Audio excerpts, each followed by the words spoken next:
Ótimo. Deixa eu só carregar aqui. Aí a gente já começa. Pessoal, nas aulas anteriores, então, a gente tinha conversado bastante sobre a parte de ecologia, né?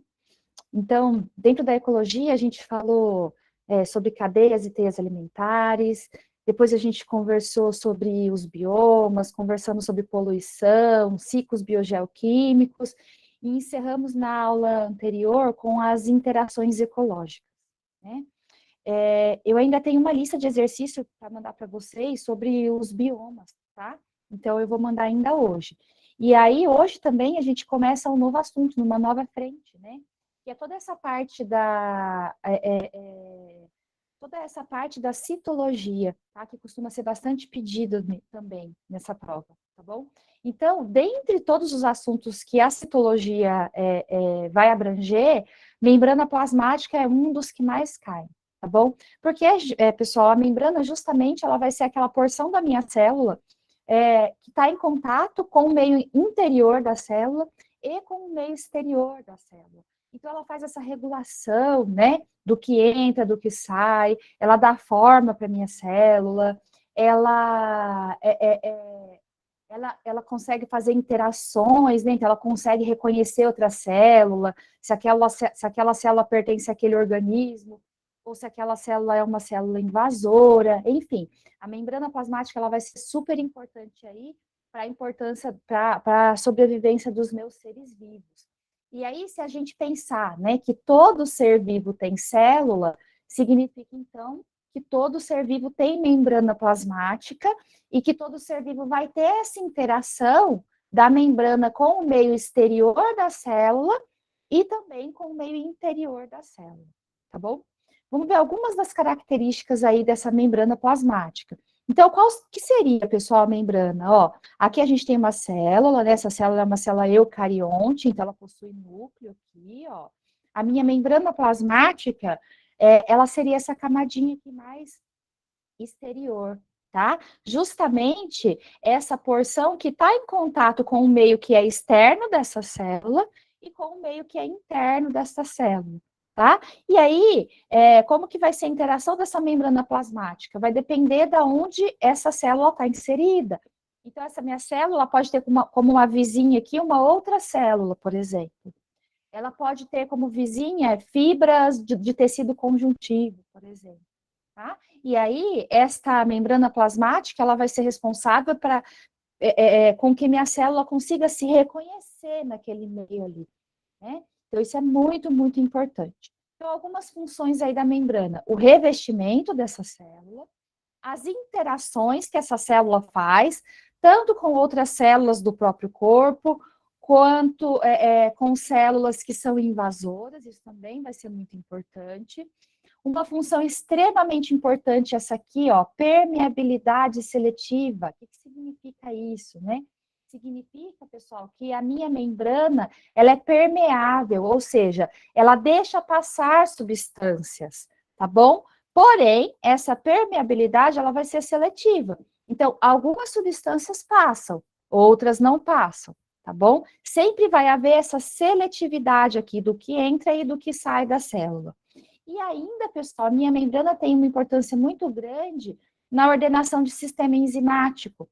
E aí, se a gente for pensar que várias coisas nas células ocorrem por meio de sistema enzimático, né? Então, por exemplo, a respiração celular, a fotossíntese, entre outras diversas reações aí que ocorrem por conta da ordenação de sistemas enzimáticos, a gente tem aí uma outra importância da membrana plasmática. Características, então, pessoal, olha só, esta minha célula, essa minha membrana plasmática, desculpa, ela é muito, muito delgada, ou seja, ela é muito, muito fininha. Ela tem cerca de 8 nanômetros, tá? Só para vocês terem uma ideia aí de o que significa 1 nanômetro. Pensem no milímetro da régua. Então, a minha régua tem lá nos centímetros, aí dentro de cada centímetro tem 10 milímetros, tá? Então, peguem 1 milímetro, que é aquele menorzinho, e dividam por 1000. Aí você vai ter 1 nanômetro. Então, ele é extremamente fininho, tá bom? Aqui, a minha membrana plasmática, ela vai ter cerca de 8 nanômetros. Então, ela é extremamente fininha. E E aí, pessoal, a gente vai ter esse modelinho aqui. Percebam que a gente vai ter duas camadinhas, ó, a gente já vai falar separadamente sobre cada porção, tá? Mas eu tenho essa camada de cima aqui, ó, e essa camada de baixo, tá vendo? As cabecinhas amarelas aqui, as bolotinhas amarelas, aqui e aqui. Eu vou ter ainda essa região aqui, ó, essas substâncias aqui que eu chamo de proteínas, que são essas azuis aqui, ó. Opa, aqui tem uma, aqui tem outra, aqui tem outra, aqui tem outra. E eu ainda tenho carboidratos que ficam na superfície dessa membrana plasmática aqui, olha que legal. Então, pessoal, basicamente eu vou ter 3 porções aí. Os lipídios, que são esses amarelinhos, as proteínas e os carboidratos, tá bom? Esses elementos, pessoal, eles não ficam fixos o tempo todo. Eles têm uma certa movimentação. Principalmente quando a gente fala aqui dos fosfolipídios, tá? Dos lipídios, que são esses amarelinhos aqui. Então, a primeira pessoa que viu isso aqui achou que tinha uma cara de mosaico, tá? Desculpa. E aí, como esse mosaico ele não é fixo, ele tem uma certa movimentação, chamaram isso aqui de modelo do mosaico fluido, por conta disso, tá? Então, sempre que vocês virem essa citação, né, modelo do mosaico fluido, vai estar se referindo à arquitetura da minha membrana plasmática. E costuma cair, tá, gente? Então, anota aí num lugarzinho de importância, porque costumam perguntar qual que é o modelo da membrana plasmática, aí você escreve lá, né, você assinala, modelo do mosaico fluido, tá bom? Outra coisa que é muito importante, que a gente já falou, é que essa minha membrana plasmática, ela é permeável, porém, ela não é totalmente permeável, não é qualquer coisa que passa por ela seleciona o que vai passar e o que não vai passar. Então, eu digo que ela é semi-permeável, tá? Ou então que tem a tal da permeabilidade seletiva, no caso aí vai ser sinônimo, tá bom? Permeabilidade seletiva é sinônimo de semi-permeável, ou seja, algumas coisas permeiam por essa membrana plasmática, algumas coisas passam por ela, outras coisas não passam, tá bom? Ó, vamos ver cada uma das etapas, cada uma das partes, então, dessa membrana. São 3, né? Lipídios, lipídios, proteínas e carboidratos. Então, agora aqui a gente vai ver os lipídios. Então, olha só, gente, que interessante. Eles parecem uns fósforos com 2 perninhas, tá vendo? Então, tem uma cabecinha redonda e 2 perninhas. Aqui é a mesma coisa, aqui é a mesma coisa. E essa estrutura, ela vai se repetindo, tá? E essa estrutura também, algo muito interessante que acontece aqui, é que ela é dupla. Então, eu digo que a minha estrutura lipoproteica, ela vai ter uma dupla camada, né? Então, eu tenho uma camada aqui, ó, tá vendo? Com as cabecinhas aqui para cima, e outra camada aqui com as cabecinhas aqui para baixo. E aí vai acontecer algo muito interessante aqui, que é o seguinte, as cabecinhas ficam para baixo, mas as perninhas ficam para cima. E aqui acontece o contrário. E por que isso acontece, pessoal? Vai acontecer uma coisa muito interessante aqui, que é a seguinte. Ó, vou pegar um palitinho de fósforo desse aqui e vou aumentar aqui para vocês, ó. Tá bem aqui, tá vendo? O que vai acontecer aqui, pessoal? Acontece que essa molécula aqui é uma molécula que eu chamo de anfipática, né? E o que significa isso? Significa dizer que tem uma porção dessa molécula que é hidrofílica, ou seja, gosta de água, se dissolve legal na água, mas que tem uma outra porção que é hidrofóbica, ou seja, que não se dissolve na água. Né? Qual que é qual? A cabeça do meu fosfolipídio, ela vai ser hidrofílica.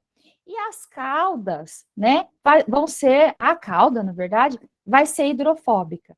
De modo que, como essa célula está inserida dentro de um meio aquoso, as cabeças dessa molécula, elas sempre vão estar direcionadas para onde tem água, tá? Então, ó, aqui a gente tem a membrana plasmática. Então, imaginem que eu peguei uma célula grandona, peguei um pedacinho da membrana plasmática delas, cortei e coloquei aqui na tela.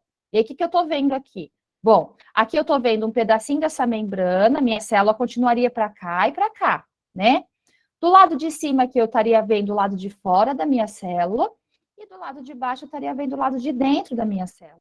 Bom, se eu sei que o que tem fora e o que tem dentro da minha célula é basicamente solução aquosa, né? Basicamente substâncias dissolvidas em água, o que eu vou ter aqui, então? Eu vou ter que a cabeça desse meu fosfolipídio, que gosta de água, fica voltada para onde tem água. E a cauda fica voltada para onde não tem água. E vai ser por isso que essa membrana se organiza dessa maneira. De modo que eu vou ter uma porção externa aqui, ó, hidrofílica. Uma porção interna também hidrofílica. Mas o recheio delas, como se fosse uma bolacha recheada, o recheio vai ser hidrofóbico, tá? Isso aqui, pessoal, vai ser muito importante. Por quê? Porque isso aqui que vai fazer essa primeira barreira do que entra e do que não entra na minha célula. Então, não é qualquer coisa que consegue passar por aqui. Porque eu vou ter aqui esse esquema, esse primeiro esquema, né, de blindar o que consegue entrar e o que não consegue entrar na minha célula. Tá bom? Olha só, vamos continuar então. Então, aqui eu vou ter agora as proteínas. Então, aqui eu tenho os fosfolipídios, pessoal, tá vendo? As cabecinhas aqui, cada uma com 2 perninhas. E aí, aqui eu vou ter as minhas proteínas. Olha só que bonitas, né? Essas proteínas, pessoal, quando elas estão inseridas, quando elas estão dentro aqui da minha bicamada, eu chamo essa proteína de integral, tá? Então, essa proteína aqui, ó, é uma proteína integral, essa outra é integral, e essa outra também é integral. E quando essa minha proteína fica só encostadinha aqui, ó, bem na beiradinha, eu chamo ela de proteína periférica. E o que essas lindinhas fazem? Pessoal, primeira coisa muito importante é que elas vão selecionar a passagem de substância. Então, o que entra e o que sai, tá? Então, por exemplo, a água vai passar por uma proteína específica que a gente chama de aquaporina, tá bom? Essas proteínas ainda, elas vão possuir enzimas que são relacionadas lá com aquela ordenação de sistemas enzimáticos. Lembra que eu falei para vocês, né? Então, por exemplo, quando a gente fala de uma membrana plasmática, de uma organela que faz respiração celular, fotossíntese, desintoxicação. Então, a gente vai estar falando aí sempre de sistema enzimático, tá bom? Outra coisa que essa proteína faz, transmite sinais. Então, por exemplo, o meu corpo foi invadido por um patógeno ali que a minha célula precisa se livrar, né? Então, essa minha célula vai lá, reconhece esse invasor e vai transmitir esse sinal lá para o sistema imune poder começar a trabalhar. Quem que faz isso? Vai ser uma proteína, tá? E ainda o reconhecimento celular. O reconhecimento celular, ele vai estar muito ligado a essa presença de proteínas também aqui na superfície da minha membrana plasmática, mas também a presença de alguns carboidratos, tá? Então, quando a gente fala, por exemplo, sistema sanguíneo, né, sistema BO, transfusão de transplantes de órgãos, a gente vai estar falando aí dessas proteínas e de alguns carboidratos que tem uma função primordial aí nesse reconhecimento. Por fim, gente, mas não menos importante, a gente vai ter os carboidratos. Os carboidratos, eles ficam aqui ligados a proteínas, né? Então, ó, aqui eu tenho a minha bicamada lipídica, aqui eu tenho uma proteína e tenho outra proteína. Esse carboidrato aqui, ele pode estar ligadinho direto numa proteína, ou ele pode estar ligado direto num fosfolipídio. Ou ainda pode estar livre, tá, gente? Existem carboidratos que ficam livres aqui nessa superfície. Qual que vai ser a função desses carboidratos? Pessoal, principalmente o reconhecimento celular, o reconhecimento entre uma célula e outra, tá? Normalmente esse reconhecimento, ele vai estar relacionado também com proteínas, como eu falei para vocês ali no slide anterior, tá bom? No caso dos animais, essa rede de carboidrato que fica aqui na superfície externa da célula, ela recebe um nome, que é o tal do glicocálice. Esse glicocálice, gente, ele vai ser muito importante para o reconhecimento da minha célula, para adesão, ou seja, como que uma célula sabe que ela precisa ficar grudadinha ali ou não, tá? E ainda para proteção. Esse glicocálice, ele vai, por exemplo, nas células do intestino, ele vai proteger a célula de ser digerida, tá? Então, existem diversas funções aí. Eu acho que eu coloquei para vocês. Olha que lindo, gente. Aqui, ó, eu tenho uma região de uma célula. Essa aqui é uma célula de verdade, tá? As de verdade não são coloridas, assim como a gente está acostumado a ver nos livros, né? Então, aqui eu tenho uma célula. Percebe que essas células têm uns dedinhos aqui, parecem uns dedinhos, né? E o que são esses dedinhos? Esses dedinhos são estruturas que a gente chama de microvilosidades, tá bom? Essas microvilosidades, gente, elas ficam aqui, ó, só em contato com o alimento, né? E elas ficam em contato com o alimento justamente para conseguir absorver as substâncias que estão sendo ingeridas aí, porque ela é uma célula do intestino. E aí, gente, olha que lindinho, aqui na superfície dela, aqui, ó, bem no ápice, tá vendo? Parece umas anteninhas, né? Essas anteninhas aqui são tal do glicocálice. As células animais, basicamente, todas elas possuem o glicocálice e vai ter essa função aí que eu falei para vocês, tá? De reconhecimento, de proteção da minha célula, tá? Qual mais que eu falei, que eu até esqueci aqui? E de adesão também. Aqui a gente tem um outro preparo mostrando a presença do glicocálice também. Certo, gente? Falamos aí da estrutura básica da membrana plasmática. Agora a gente vai para o modo hard, tá? Que é o que costuma ser mais pedido, assim. Que são os transportes que são possíveis de acontecer através dessa membrana, né? Porque a gente conhece a estrutura da membrana, a gente sabe a função de cada elemento dessa estrutura, e eu falei para vocês um monte, né, que essa membrana plasmática regula o que entra e o que sai, tá? Mas e como que ela regula? É isso que a gente vai ver agora. Como que acontece o transporte através dessa membrana? E é através mesmo, porque é através, a substância vai atravessar a membrana de um lado para o outro lado. E aí, como que essas substâncias fazem isso? Bom, vamos ver então. Ó, primeira coisa que a gente precisa entender quando a gente vai falar de transporte através da membrana é a definição de solução, né? Por quê? Porque quando a gente fala de ser vivo, essa membrana, ela sempre vai estar inserida numa solução, mas que também não é qualquer solução, uma solução aquosa, é uma solução feita de água, né? E aí, isso por si já faz com que esse transporte e essa membrana plasmática tenha um monte de característica diferente. Lembra que eu falei para vocês lá? Só a ordenação do fosfolipídio lá é dada, né, pela característica de que a cabeça do fosfolipídio se dissolve em água e a cauda não, a cauda é hidrofóbica, tá? Então, vamos lá. Bom, primeiro, o que é uma solução? Uma solução, pessoal, ela vai ser uma mistura homogênea de duas ou de mais substâncias, tá? Então, misturei duas ou mais coisas e essas duas ou mais coisas ficaram homogêneas. Eu não consigo distinguir o que é uma coisa ou outra coisa ali. Eu chamo isso de solução. Essa solução, ela pode ser sólida, ela pode ser líquida ou ela pode ser gasosa, tá? No nosso caso aqui, a gente sempre vai trabalhar com a solução líquida, tá? Lá na química, na física vocês vão ver as demais. Na biologia, a gente sempre vai ver a solução líquida. Qualquer solução líquida? Não, a gente vai ver a solução líquida aquosa, tá? Essas células sempre estarão inseridas em água. Então, a gente sempre vai estudar a solução líquida aquosa. Bom, então, o que é essa minha solução, pessoal? Ela vai ser o conjunto do meu solvente mais o meu soluto, sendo que o solvente é o que dissolve e o soluto é o que é dissolvido.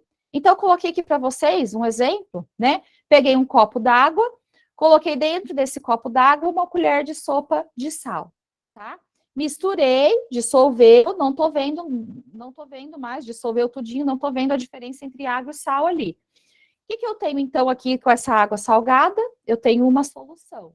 O sal, que é o que é dissolvido, eu chamo de soluto, e a água, que é quem dissolve, eu chamo de solvente, beleza? Então, solução é a mistura, soluto vai ser o que é dissolvido, e solvente é quem dissolve. No nosso caso, sempre a água, tá bom? E aí, pessoal, agora vai acontecer uma coisa muito interessante aqui, que é o seguinte: essa minha solução, ela pode ser mais ou menos concentrada em soluto. Então, olha só. Imaginem que eu tenho, deixa eu passar aqui para o próximo slide, porque daí fica os nomes aí para vocês, se vocês quiserem anotar conforme eu for falando. Imaginem que eu tenho aqui, ó, 3 copos de água. Deixa eu pegar aqui uns canetão, peraí. 1, 2, eu queria outro amarelo. Aqui, pronto, ó. Tenho 3 copos de água, tá? Nesse primeiro copo de água, tá aparecendo os 3 aí para vocês? Ou tá aparecendo só um? Nesses 3 copos de água aqui, ó. Nesse primeiro, eu dissolvi, vou mudar, não vou pôr sal, vou pôr açúcar, tá? Peguei um copo d'água e dissolvi uma colher de sopa de açúcar. Nesse aqui. Nesse aqui eu dissolvi 2 e nesse aqui eu dissolvi 3, beleza? Tá todo mundo dissolvidinho. E eu quero analisar a concentração de soluto nesses diferentes recipientes. Bom, primeiro de tudo, eu vou pegar esse primeiro copo aqui, que eu dissolvi uma colher de sopa de açúcar, tá? Esse primeiro copo de água aqui, gente, é o que tá menos concentrado em soluto. Quem que é o soluto mesmo, vocês lembram? É quem está sendo dissolvido. Então, quem está menos concentrado em soluto, eu chamo de hipotônico, tá? É esse primeiro nome que está aqui, ó. Quem que é o hipotônico? É quem está menos concentrado em soluto, beleza? Na outra ponta, eu tenho aquele que está mais concentrado em soluto. Como que eu chamo esse bonito? Eu chamo de hipertônico, tá? Então, o hipertônico é esse aqui, que é o que tem mais soluto dissolvido, e que a gente vai ter aqui 3 colheres de sopa de açúcar, né? Que eu tinha falado para vocês, beleza? Só que acontece o seguinte, gente, essa definição de ser hipertônico ou hipotônico, ela é relativa. Por quê?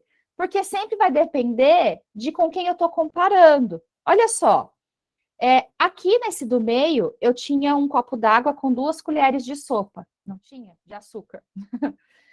Com relação, esse aqui, ó, com 2 colheres de sopa de açúcar, com relação a esse que tem uma só, ele é hipertônico, não é? Esse, com 2 colheres de sopa de açúcar, vai ter o dobro da quantidade de soluto do que esse aqui que tem uma só, não é? Então, eu digo que com relação a esse aqui, ó, ele é hipertônico, beleza? Porém, com relação a esse que tem 3, ele não vai ser hipertônico, ele vai ser hipotônico, beleza? Então, olha só, eu defini que a minha concentração é hipotônica, hipertônica ou isotônica, já vou falar da isotônica já, tá? Vai sempre depender do meu referencial. Por quê? Porque uma solução ela pode ser hipotônica com relação à outra. Então, por exemplo, aqui eu tenho uma que tem um copo de sopa de açúcar, tá? E aqui eu tenho uma solução que tem 2, beleza? Essa aqui que tem uma, gente, ela vai ser hipotônica nessa situação aqui, quando eu comparo com essa que tem 2 e quando eu comparo com essa que tem 3, tá bom? Tranquilo, né? Porém, e se eu colocasse um outro copo d'água aqui com meia colher de sopa de açúcar? Ela seria hipotônica em relação às outras, porém hipertônica em relação a essa nova solução. Percebem? Como quando eu vou definir se a minha solução é hipotônica ou hipertônica, eu sempre vou depender do referencial, tá? E a isotônica? A isotônica, gente, é aquela que tem a mesma concentração de soluto, tá? Então, imaginem que eu peguei aqui, sei lá, um outro copo, eu coloquei também 2 colheres de açúcar e estou comparando com esse aqui que também tinha 2 colheres de sopa de açúcar. Os dois são isotônicos em relação um ao outro, tá bom? E por que isso tudo é importante? Bom, pergunta, vamos fazer uma pausa aqui agora. Essa parte de hipotônica, hipertônica e isotônica, tá tranquilo? Ou vocês querem que repita? Porque se precisar repetir agora é a hora. Alguém se manifesta aí no chat, abre o microfone, dá um sinal de fumaça, alguma coisa. Porque a partir daqui, eu vou usando esses termos aí e eles têm que estar meio que naturalizados para vocês. Tá tranquilo? Tô até olhando aqui para ver se alguém se manifesta ó, no celular. Não, ninguém se manifestou. Então, eu vou prosseguir. Então, ó, só relembrando, o hipotônico é aquele com pouca concentração de soluto, o hipertônico é aquele com muita concentração de soluto, e o isotônico é aquele que tem uma concentração de soluto igual, tá bom? E isso sempre vai depender do referencial, tá? De qual solução que eu estou comparando com qual. Então, bora então. E por que isso é importante, pessoal? Porque na natureza, a tendência, ela sempre vai ser de igualar concentrações, tá? Então, vamos supor, pego uma bacia aqui, ó, e coloco 2 copos de água aqui, um hipertônico e um hipotônico. Coloquei os 2 copos d'água aqui dentro. A tendência é que essas águas vão se misturando até que as concentrações fiquem igual, tá bom? E a gente vai ver como é que isso vai acontecer quando a gente tem a membrana plasmática aí na jogada. Então, olha só, né? Só coloquei aqui para vocês lembrarem, ó, depois eu vou mandar esses slides para vocês. A hipotônica é aquela que tem pouco soluto, a hipertônica é a que tem muito soluto, e a isotônica é a que tem a quantidade igual de soluto. Igual quem? Depende de quem eu estou comparando, tá bom, gente? Olha só, aqui eu coloquei para vocês três esqueminhas de solução, ó, na qual a legenda que ela se refere à solução de cor verde, ó. Então, aqui é uma solução, aqui é outra solução, e aqui é a membrana plasmática, tá? Solução 1, solução 2, membrana plasmática. Solução 1, solução 2, membrana plasmática de novo, tá bom? Pessoal, se essa minha solução aqui é hipotônica em relação a essa, significa que essa é hipertônica em relação a essa, tá? Então, olha só, aqui eu tenho uma solução que tem um solutinho só dissolvido.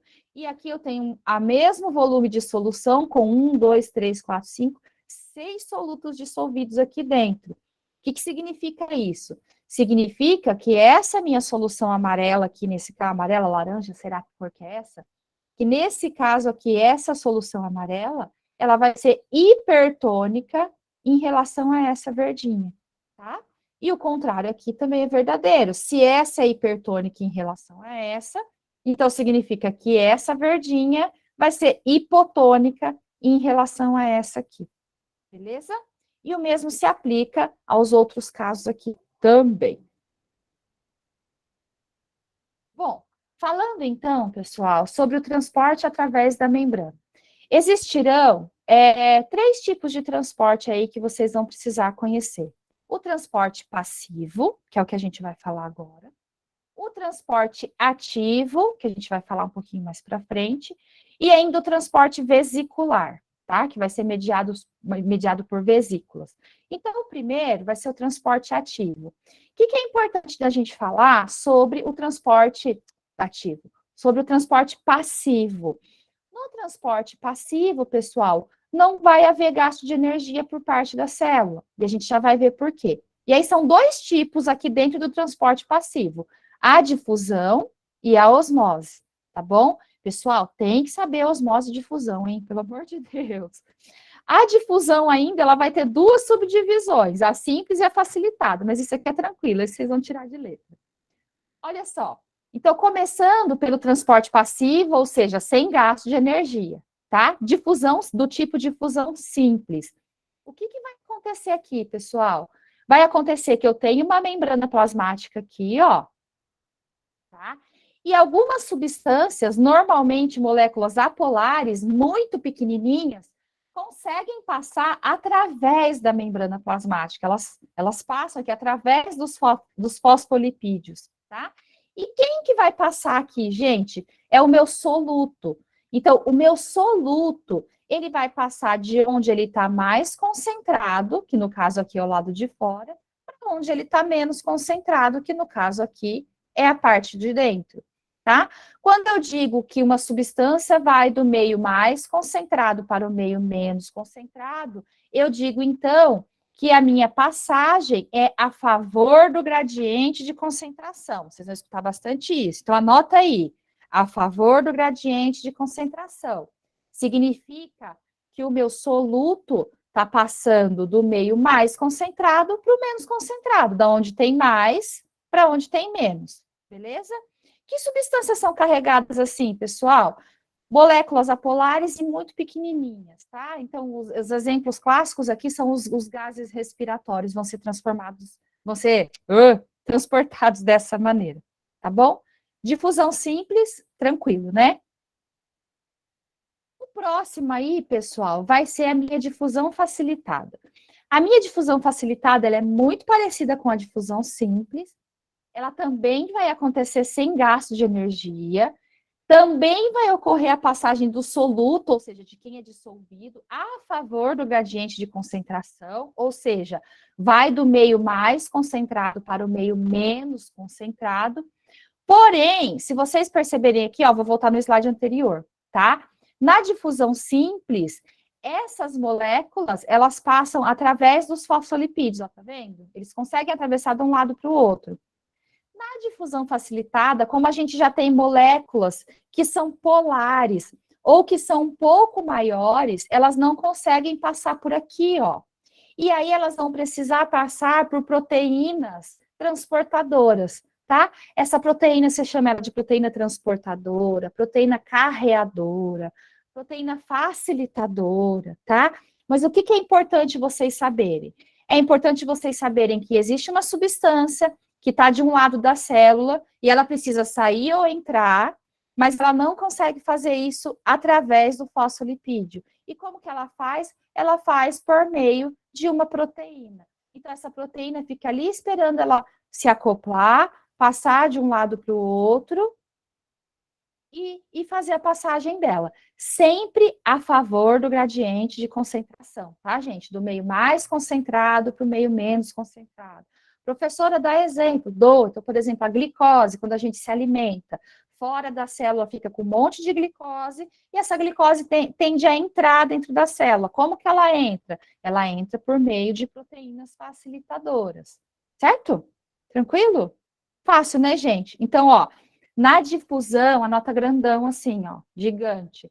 Na difusão, eu tenho a passagem do soluto, pelo amor de Deus, soluto, do meio mais concentrado para o menos concentrado. Ou seja, a favor do gradiente de concentração, certo? Próxima agora é a osmose. Na osmose, pessoal, vai acontecer algo um pouquinho diferente.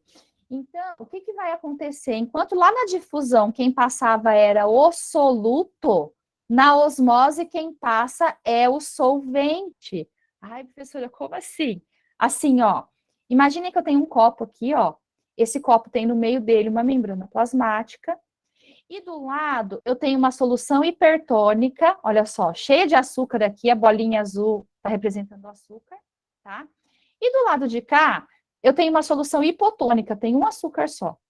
Só que olha só, gente, olha o tamanho desse açúcar, né? Ele vai conseguir passar de um lado para o outro? Ele não vai. O que vai acontecer aqui, então? Já que o soluto não consegue passar de um lado para o outro para igualar concentrações, a água fala assim, ah, então eu vou. Então, olha só o que vai acontecer aqui. Eu tinha aqui um lado com uma solução hipotônica e outro lado com uma solução hipertônica. Qual que vai ser a tendência? A tendência vai ser a água passar do meio hipotônico para o meio hipertônico. Legal, né? Muito interessante. Até que as concentrações de soluto se igualem dos dois lados. Então, ó, lembra que eu falei lá na difusão? Falei, anota grandão. Passagem do soluto a favor do gradiente de concentração. Aqui na osmose, quem passa é o solvente. Na difusão passa o soluto. Na osmose passa o solvente, tá? Quem é o solvente, gente, na biologia? A água, tá? O solvente universal. Sem gasto de energia também, vai ser por isso que eu chamo ele até de transporte passivo, tá? E também a favor do gradiente de concentração, beleza? Por quê? Porque esse transporte está acontecendo até que as concentrações de soluto se igualem ali dos dois lados, tá?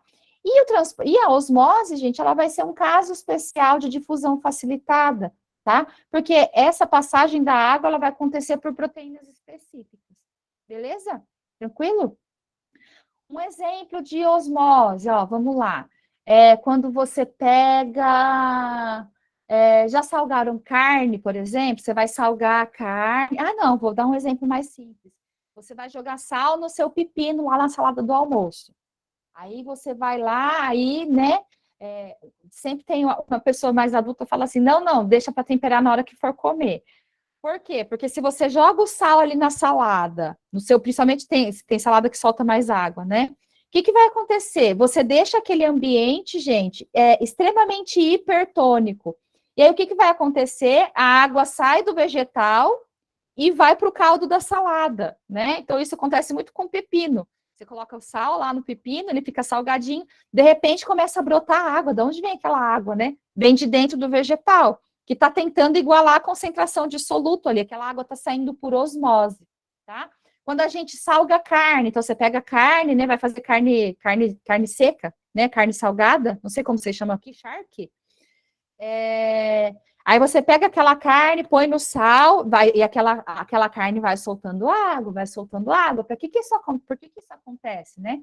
Porque aquele meio que você está colocando aquela carne está extremamente hipertônico e a tendência da água é sair, né? Não é à toa que é por isso que salgar a carne, por exemplo, salgar os alimentos, é uma técnica que é muito utilizada para conservar esses alimentos, né, gente? Porque se você tem um micro-organismo, isso costuma ser pedido, tá? Quando se fala de osmose. Quando você tem um micro-organismo e esse micro-organismo entra em contato com um ambiente extremamente hipertônico, ele não consegue sobreviver, tá? Aí, como assim, professora? Assim, ó, salguei minha carne, fiz um charque lá, uma carne super salgada. Como que essa carne não estraga se ela não tá na geladeira? Bom, ela não estraga, gente, porque ela tá extremamente hipertônica, você colocou um monte de sal ali naquela carne. Qualquer micro-organismo que caia ali, ele não sobrevive, tá? Por quê? Porque ele desidrata e morre, porque ele tá caindo no meio que é hipertônico. Então, a osmose ela vai ser utilizada para conservar alimentos, por exemplo. Tá? A gente tem esquema de osmose quando vai temperar salada. Não sei se acho que vocês nessa altura já estudaram, né? A Inconfidência Mineira era muito comum na época da Inconfidência Mineira, quando pegavam os inconfidentes, tal, salgar a terra daquela família, né? Não sei se vocês já viram isso, os professores de história já comentou com vocês. Por que salga a terra daquela família? É para aquele solo ficar improdutivo, né? Aquele solo fica hipertônico e tende a sugar a água de qualquer ser vivo que caia ali. Então, é uma maneira de tornar aquele solo improdutivo, utilizando aí a tal da osmose. E a osmose na célula vegetal, gente, isso aqui costuma cair às vezes, mas é assim, algo bem tranquilo, tá? Olha só, se eu pego a minha célula e coloco a minha célula no meio isotônico, a tendência é que a quantidade de água que sai seja a mesma quantidade da água que entra, tá bom? Então, você vai ter uma ciclagem de água ali, mas ela não vai nem perder e nem receber água proporcionalmente falando. Se eu pego essa minha mesma célula vegetal e coloco essa célula vegetal no meio hipertônico, ou seja, estou colocando ela no meio que tem muito soluto, qual que vai ser a tendência aqui? Aqui é o que acontece lá na salada, tá, gente? A água que está dentro da minha célula aqui, ela vai sair. Então, ó, aqui eu tenho uma célula vegetal, aqui eu tenho a parede da minha célula vegetal, esse azulzinho aqui, ó, tá vendo? Bom, o que vai acontecer aqui, então? Acontece que coloquei esse meu vegetal no meio hipertônico, a tendência da água vai ser de sair. Quando essa água sai, o meio hipertônico aqui fora fica todo aguado e a minha célula fica murchinha lá dentro, tá? Essa célula murchinha que fica lá dentro, ela tem um nome, ela chama célula plasmolizada. Ou então você diz que essa célula sofreu plasmólise. O que significa isso? Ela perdeu água, tá bom, gente? Quando a minha célula vegetal não está ainda tão plasmolizada, eu consigo reverter o processo. Então, se eu pegar essa minha célula aqui e colocar ela no meio hipotônico, o que vai acontecer? Ela vai começar a ganhar água, tá bom? No geral, gente, o que é importante vocês saberem aqui? Esse estado em que a minha célula tende a ganhar a água e a ficar relativamente estufadinha, ele é chamado de turgente ou turgescente, tá? Eu digo que minha célula está túrgida, ela está estufada. É nesse estado aqui que a minha célula vegetal gosta de ficar, tá? A minha célula vegetal, ela vai se regular de maneira que ela tenha bastante sais dentro do vacúolo dela aqui, de modo que ela sempre está chupando a água do ambiente. Isso tem aplicações práticas, né? Então, vocês já devem ter visto quando vai no mercado, às vezes lá no setor do hortifruti, passa alguém e vai espirrando água, né, nas hortaliças, né? Por que fica espirrando água lá nas hortaliças? Porque aquela água que cai ali nas hortaliças, gente, ela acaba sendo absorvida por osmose, por aquelas minhas células do meu vegetal ali, e aí as minhas células ficam turgentes, né? Elas ficam túrgidas, elas ficam estufadinhas. E o meu vegetal fica bem bonitão, né? Não fica murcho, fica bem, né? Todo abertinho, fica bonito mesmo. Isso é graças a esse fenômeno aqui, ó. As minhas células estão todas túrgidas ali. E é assim que a minha célula vegetal gosta de ficar. Certo? Beleza? Mas, pessoal, tá. Tinha até esquecido de falar uma coisa. No caso aqui da minha célula vegetal, a gente vai ter essa parede celular que vai limitar o formato dessa célula, tá bom? Então, mesmo que a minha célula vegetal esteja murchinha, ela ainda vai ter um formatinho ali, mesmo que ela esteja meio molinha. E quando ela está túrgida, tá? Ela não vai crescer indefinidamente. Por quê? Porque chega um determinado momento que esta parede vegetal aqui, ó, da minha célula vegetal, ela limita o crescimento dessa célula, tá bom? Essa célula não vai crescer indefinidamente. Porém, isso não acontece nos animais. Então, olha só. Aqui eu tenho uma célula flácida, tá? Uma célula vegetal flácida, ou seja, ela estaria no meio isotônico. Aqui eu tenho uma célula vegetal túrgida, ou seja, ela estaria numa solução hipotônica, ela estaria tendendo a receber água. E aqui eu tenho uma célula vegetal, né, numa solução hipertônica, ou seja, ela está plasmolizada, ela está perdendo água aqui. Bom, minha célula vegetal, se ela estiver numa solução hipertônica, ela vai perder água. E a animal, mesma coisa, ela perde água e vai ficando murchinha, tá? E se eu coloco essas minhas células numa solução isotônica, o que vai acontecer? Vai acontecer que elas vão manter o formato, tanto a animal quanto a vegetal. Agora, e se eu coloco essas duas bonitas aqui numa solução hipotônica? Então, o que vai acontecer aqui? Vai acontecer, pessoal, que a minha célula vegetal, na solução hipotônica, para ela é o céu, é daquele jeitinho mesmo que ela gosta de ficar. Ela vai conseguir absorver um monte de água, vai ficar gordinha, rechonchuda, e é aquilo que ela quer, tá? É essa situação. Tá vendo até que fala aqui, ó, célula túrgida normal, porque é assim que a célula vegetal gosta de ficar, tá bom? Porém, se eu pego uma célula animal e coloco numa solução hipotônica, olha o que acontece com ela. Ela incha, incha, incha, incha até estourar. Né? E por que isso acontece na célula animal e não acontece na célula vegetal? É porque na célula vegetal a gente tem a parede celular aqui que limita esse crescimento. Lembra que eu falei para vocês? Certo? E na célula animal a gente não tem essa parede celular. A gente vai ter a membrana plasmática aqui, enfim. Então, ela não consegue limitar esse crescimento. Percebem que isso tem aplicações práticas que são diferentes?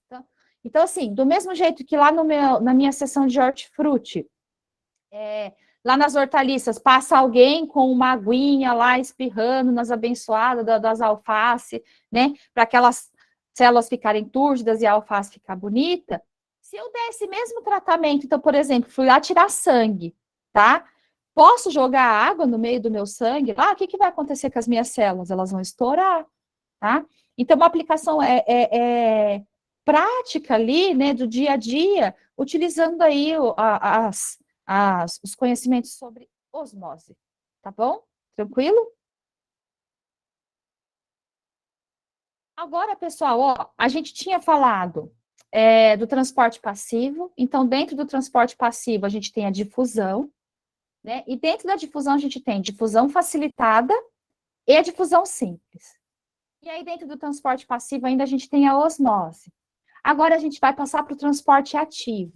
O transporte ativo, pessoal, existem outros tipos, tá? Porém, para nível de ensino médio, o que vocês precisam saber, e ainda assim ele não vai ser tão pedido, tá, gente? O que mais é pedido mesmo é a osmose e a difusão, é a bomba de sódio e potássio. Então, o que vai acontecer na bomba de sódio e potássio? Bom, primeira coisa, o transporte é ativo. Se o transporte é ativo, ele vai ser com gasto de energia. E por que com gasto de energia, pessoal? Porque ele vai acontecer contra o gradiente de concentração. Ou seja, eu tenho uma concentração daquele determinado elemento, de um lado que está pouco e de outro lado que está muito. Qual seria a tendência natural? Seria igualar a concentração, não é? Mas no transporte ativo não acontece isso. No transporte ativo, tem pouco desse elemento de um lado e tem mais do outro, então vai continuar tendo um pouco do lado e muito do outro, porque eu vou continuar transportando. E é por isso que esse transporte, pessoal, ele demanda um gasto de energia, porque essa célula vai estar sempre trabalhando contra o gradiente de concentração, tá bom? Então, ó, coloquei aqui para vocês o esquema da bomba de sódio e potássio. Aqui a gente tem a minha lindinha da minha membrana plasmática. Na parte de cima eu tenho a parte de fora da célula, e na parte de dentro, e na parte de baixo eu tenho a parte de dentro da célula. Bom, o que vai acontecer aqui, pessoal? Em laranjinha, eu vou ter o sódio, tá? Então, esse aqui, ó, laranjinha, sextavado, é o sódio, beleza? Em amarelinho, eu vou ter o potássio, tranquilo? Então, ó, potássio, lindão. Bom, o que vai acontecer aqui então, pessoal?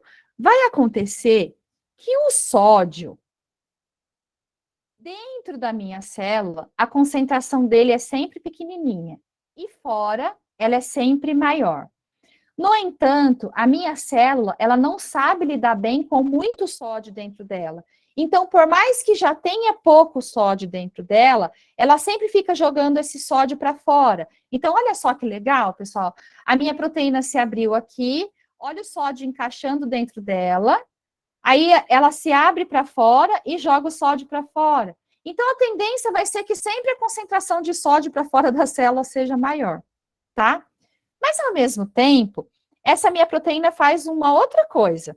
Ela fica assim o tempo todo, ó, ela abre para fora, abre para dentro, abre para fora, abre para dentro, abre para fora, abre para dentro. Isso gasta energia, né? Que é o tal do ATP. Bom, o que vai acontecer? Quando ela abre para dentro, gruda um monte de sódio aqui dentro dela, aí ela vai se fecha, abre para fora, e esse sódio vai ser jogado para fora da minha célula. Beleza? Tranquilo? Então, tá bom. E quando ela faz isso aqui, coloca o meu sódio para fora, o potássio fala, opa, vou aproveitar a viagem porque eu quero entrar. O que vai acontecer, então? Esse potássio gruda aqui dentro, essa proteína se fecha e joga o potássio para dentro. Então, ela fica a vida toda assim, ó, potássio para dentro, sódio para fora. Potássio para dentro, sódio para fora. Potássio para dentro, sódio para fora. Percebem por que a concentração desses sais vai ser diferente? Muito sódio para fora, pouco sódio para dentro. Lógico, essa proteína fica pegando o tempo todo o sódio, colocando para fora, né? E com o potássio, o contrário. Eu tenho pouco potássio na parte exterior da célula e muito na parte interna. Porém, a minha célula precisa de muito potássio mesmo. Então, essa minha proteína fica aqui, ó, jogando esse potássio para dentro, tá? Ela joga o sódio para fora e joga o potássio para dentro. Joga o sódio, joga o potássio e fica assim. Por isso que ela é chamada de bomba de sódio e potássio. Certo? Professor, existem outros elementos que são transportados por transporte ativo? Sim, existem, mas aqui vocês não precisam saber, tá bom? Mas vai ter um monte de substância aí que vai ser transportada na forma de transporte ativo também. Precisa saber a bomba de sódio e potássio. Ainda bem, né? As pessoas precisam saber mais. Gente, a parte de transporte passivo e transporte ativo, tá tranquilo? Tá na paz? Posso continuar? Todo mundo quietinho? Então, eu vou continuar. Falando agora, pessoal, sobre o transporte vesicular, que vai ser aquele transporte mediado por vesícula. Então, primeiro, né, o que é uma vesícula? Uma vesícula, pessoal, é uma bolsinha da minha célula, tá? Então, eu coloquei aqui para vocês um esqueminha de uma célula, né? Olha só que bonitinho aqui, ó. Essa célula vai englobar essa bactéria aqui, e quando ela engloba essa bactéria, ela forma uma bolsinha lá dentro dela. Deixa eu ver se eu tenho aqui uma outra. Ah, aqui, ó. Olha só, gente, que legal. Então, aqui eu tenho uma ameba, ó. O que que essa ameba vai fazer? Ela vai comer essa bactéria aqui. Olha só. Olha só. E aí, o que que vai acontecer, pessoal? Ó, essa bactéria aqui dentro, ela forma uma bolsinha. Essa bolsinha eu chamo de vesícula, tá? A gente vai ver que essa vesícula, dependendo de como ela é englobada ou como ela é expelida, ela vai ter um nome diferente. Tem essa também. Mas basicamente o que que ela é? Ela é uma bolsinha, tá? Então, a minha célula engloba essa substância que ela precisa englobar e ela forma uma bolsinha lá dentro dela e depois ela vai trabalhar essa bolsinha lá dentro para digerir esse elemento, para absorver o que precisa absorver, tá bom? Então, olha só, quando a gente fala de transporte vesicular, a gente está falando de transporte em maior quantidade, tá? Então, são substâncias que vão ser carregadas em maior volume. E esse transporte vesicular, ele só vai acontecer naqueles organismos que são eucariontes, tá? Então, procarionte não tem. E aí, para quem quer lembrar, qual que é o procarionte, qual que é o eucarionte? O procarionte é aquele que não tem núcleo organizado, e o eucarionte é aquele que tem núcleo organizado, beleza? E aí, pessoal, esse transporte vesicular, ele pode ser de dois tipos. Ele pode ser, né, uma substância que está fora da célula, eu vou colocar para dentro, e aí eu chamo de endocitose. Ou pode ser uma substância que está dentro da célula e eu preciso colocar para fora. E aí, esse tipo de transporte eu chamo de exocitose. Beleza? Bora lá, então. Bom, pessoal, primeiro tipo de transporte, a endocitose. Na endocitose, a gente ainda vai ter dois tipos de divisão. Oh, meu Deus do céu! Olha só, a primeira é a fagocitose. Na fagocitose, pessoal, eu vou ter o transporte, o englobamento de partículas que são realmente grandes, tá? Então, vou estar falando aqui, por exemplo, de uma ameba que está englobando uma bactéria para poder se alimentar. Tá? Então, o que, que vai acontecer aqui? Aqui eu tenho a minha ameba, ó. Essa minha ameba encontrou uma bactéria. Quando ela encontra essa bactéria, ela emite projeções do citoplasma dela, que eu chamo de pseudópodes. Esses pseudópodes englobam essa bactéria e colocam para dentro do citoplasma dessa célula. No caso aqui é uma ameba, então o que, que vai acontecer nesse esquema de fagocitose? Vai formar uma estrutura aqui que eu chamo de fagossomo, tá? E aí minha célula vai lá, coloca enzima digestiva, digere aquela substância, absorve o que tem para absorver e joga o resto que não serve fora, tá bom? Quem que faz esse tipo de transporte? Quem que faz esse tipo de fagocitose? Os protozoários, no geral, utilizam a fagocitose para se alimentar. E nos animais, pessoal, a fagocitose vai estar muito presente no sistema imune, tá? Então, quando uma bactéria invade o nosso organismo, ou quando um vírus invade o nosso organismo, um protozoário, enfim, as nossas células do sistema imune que vão fazer essa fagocitose, tá bom? Então, isso vai ter a função tanto de alimentação para a célula, quando a gente fala lá em protozoários, quanto para defesa, quando a gente fala nos animais, né? Uma vez que a fagocitose, ela vai ser muito importante para o sistema imune, tá bom? Pinocitose, pessoal, a pinocitose, ela vai ser um outro tipo de endocitose, ou seja, é uma substância que está fora da célula e eu vou colocar para dentro. No entanto, não vai ser uma substância tão grande como a que acontece lá na fagocitose, tá? Então, ó, aqui eu tenho a minha célula, olha só, que linda, a parte de dentro da minha célula, membrana plasmática e a parte externa da minha célula.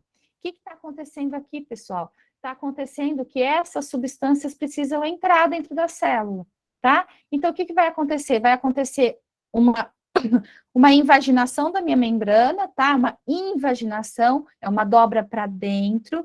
Então, ocorre uma dobrinha dessa minha membrana plasmática aqui, ó. Olha aqui como acontece a formação da vesícula, gente, que lindo. E aí formou a vesícula que vai lá para dentro da minha célula, tá? Professora, que tipo de substância vai ser transportada assim? Bom, primeiro, pessoal, a maioria das células faz pinocitose, tá? Vegetal, animal, a maioria das células faz. E aqui a gente vai ter transporte de um monte de substâncias, então, alguns hormônios podem ser transportados assim, que mais? Algumas proteínas podem ser transportadas dessa maneira, alguns lipídios também podem ser transportados dessa maneira, todos por pinocitose, tá bom?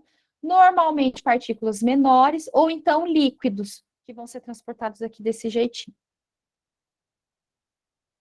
Olha aí, pessoal, a diferença entre a fagocitose e a pinocitose. Lembrando sempre que ambas são consideradas endocitoses, né? Ou seja, eu estou pegando uma coisa que está fora da célula e por meio de vesículas estou colocando ela para dentro da célula, tá bom? Então aqui eu tenho, olha só que bonitinha, uma membrana plasmática que está emitindo pseudópodes e englobando aqui essa minha partícula. E aí ela forma uma vesícula lá dentro do citoplasma. Olha só que bonitinho, que eu chamo de fagossoma, tá bom? E aqui na pinocitose, qual que é a diferença? Ô, gente, enquanto aqui a minha célula tinha que emitir projeções para englobar aquela partícula e tal, aqui na pinocitose não. Aqui o que, que vai acontecer? Acontece uma dobrinha para dentro dessa membrana plasmática, e aí acontece a formação de uma vesícula, certo?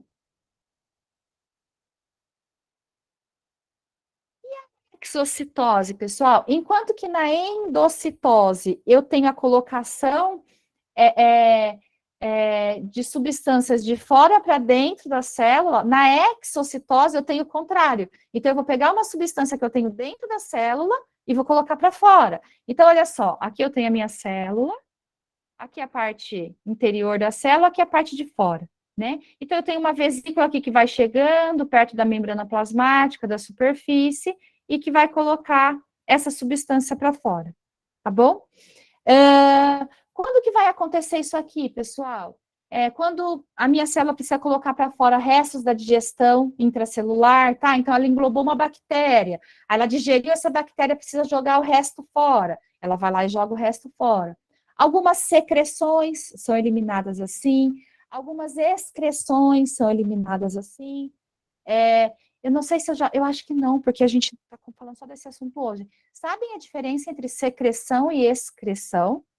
Ó, a secreção, ela é uma substância que meu corpo produz e que ele coloca para fora e que tem uma função, tá? Então, por exemplo, a lágrima é uma secreção, tem a função de lubrificar os olhos.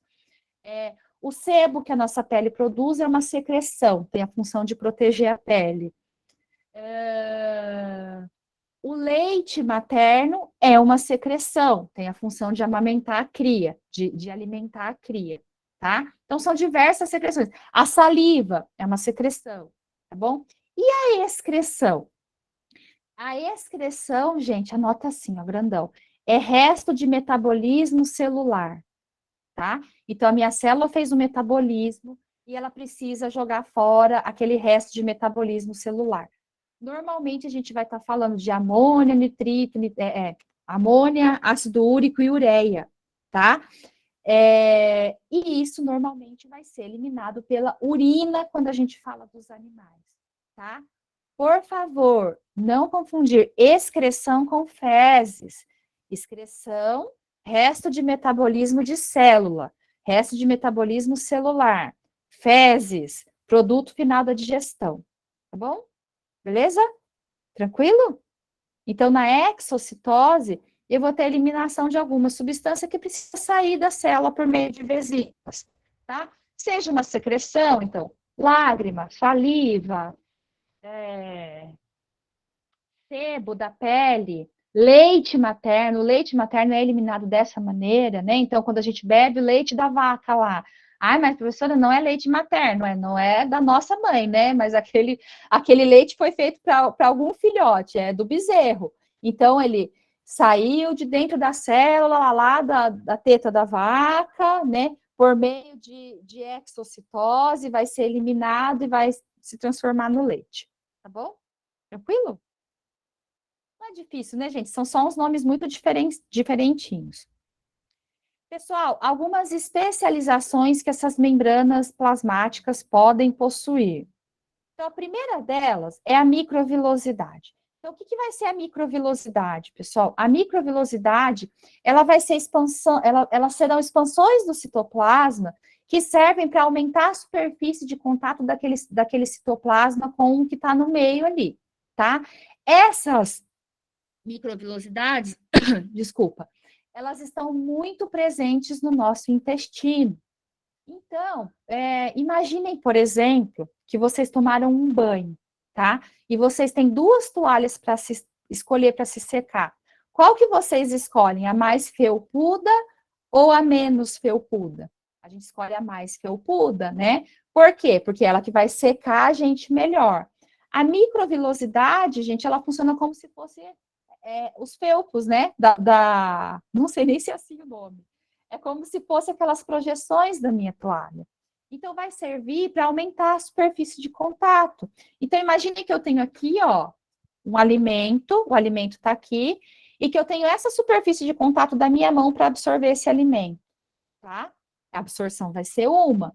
No entanto, se eu tenho esse mesmo alimento e se eu tenho várias projeções aqui, ó, várias microvilosidades que entram em contato desse alimento, né, em diferentes facetas, a absorção vai ser outra, tá bom? Então, essas microvilosidades, elas têm extrema importância para aumentar a superfície de contato lá no intestino, do intestino com o alimento, para conseguir ter uma absorção de nutrientes que seja mais proveitosa. Os cílios, gente, os cílios, esses lindos aqui, olha só que maravilhosos, né? Os cílios são estruturas, são chamadas de cílios porque parecem os cílios dos olhos, assim mesmo, né? São relativamente curtos e muito numerosos. Eles vão estar relacionados, pessoal, à locomoção, tá? Do próprio organismo, então, se for um organismo unicelular, ele tem vários cílios, aí ele consegue se locomover dessa maneira. Ou, às vezes, a locomoção de substância dentro do próprio organismo. Então, por exemplo, aqui eu coloquei para vocês, ó, um exemplo de um revestimento que fica aqui na nossa traqueia, né? E olha aqui, gente, que legal, aqui eu tenho as células, olha só que lindas. E aqui os cílios, ó, tá vendo que parece um tapetinho? Esses cílios, pessoal, aqui na nossa traqueia, eles ficam o tempo todo fazendo esse movimento aqui, ó, sem que a gente precise pensar nisso. Eles fazem isso aqui o tempo todo. Por que eles fazem isso aqui? Porque eles estão tirando a sujeira que passa no ar, né? Por meio dessa traqueia e que vai chegar nos pulmões. Então, eles ficam o tempo todo limpando ali aquela sujeira. É por isso que às vezes a gente dá uma, né? É aquela sujeirinha que está vindo da traqueia que vai passar para o esôfago, aí a gente engole e elimina ela, tá? Mas esses cílios, eles vão ter essa função aí. Eles conseguem movimentar o próprio organismo, se for um organismo unicelular, né? Ou movimentar a substância que está em cima ali. No caso aqui da nossa traqueia, ele movimenta o muco que está na traqueia e consegue ir tirando aquela sujeirinha que está ali. É muito importante. Pessoas que têm problemas nesses cílios aqui, existe uma doença hereditária que causa problema nos cílios, vão ter muito problema de infecção respiratória recorrente, justamente porque a traqueia não sofre, não passa por esse processo de limpeza adequado como deveria ser. A gente tem os flagelos. Os flagelos, eles são esses mais compridos aqui, ó. Então, aqui a gente tem, né, uma célula procarionte com 2 flagelos. Aqui a gente tem o espermatozoide com um flagelo único, tá? Qual que é a diferença entre o flagelo e o cílio, pessoal? Enquanto que o cílio, ele é curtinho e em bastante quantidade, o flagelo, ele vai ser único ou em pouca quantidade, tá? 2 ou 3, e longo, e bem comprido, tá bom? Então, coloquei aqui para vocês um exemplo em que essa célula, desculpa, ela vai ter ao mesmo tempo cílios, aqui, ó, a cabeleira dela, e flagelos relacionados à locomoção, tá bom? E aqui no espermatozoide, o flagelo, obviamente, relacionado à locomoção dessa célula aqui, importantíssima também.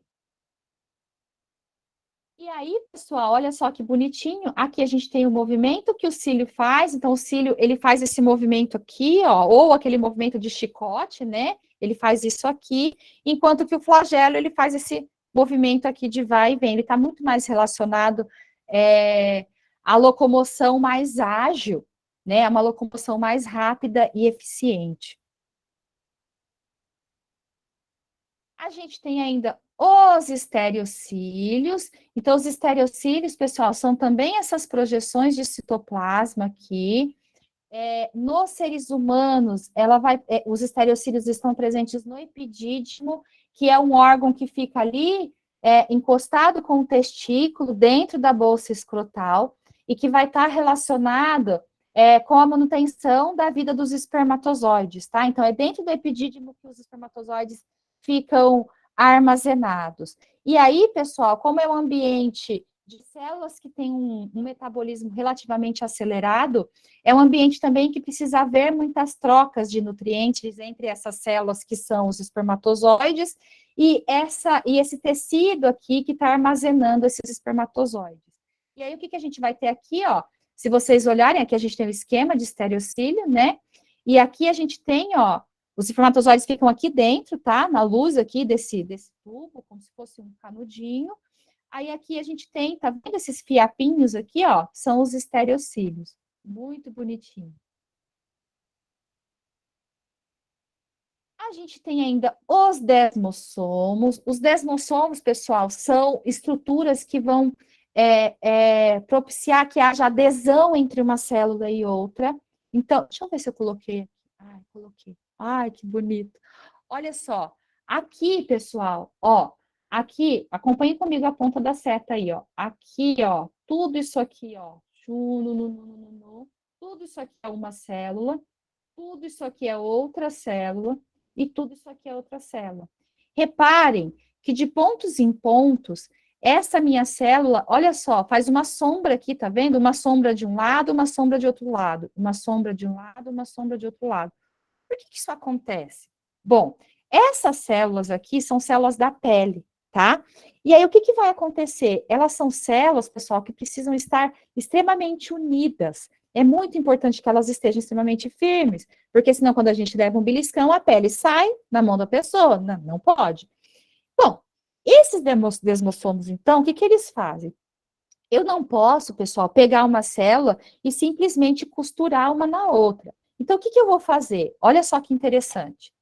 Eu coloco, ó, aqui eu tenho uma célula e aqui eu tenho outra célula. Eu quero costurar uma célula na outra, porque elas precisam ficar bem juntinhas.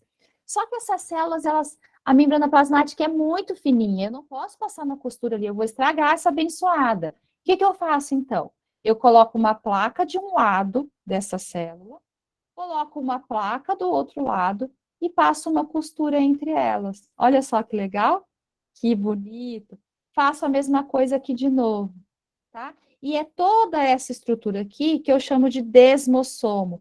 É como se eu fizesse, gente, um reforço na parte de dentro da membrana plasmática da minha célula, para que eu pudesse passar uma costura ali, tá? Qual vai ser a função desse desmossomo? A adesão, grudar uma célula na outra, tá? Em tecidos que precisam de forte adesão, por exemplo, a pele, a gente vai ter uma presença muito grande de desmossomos.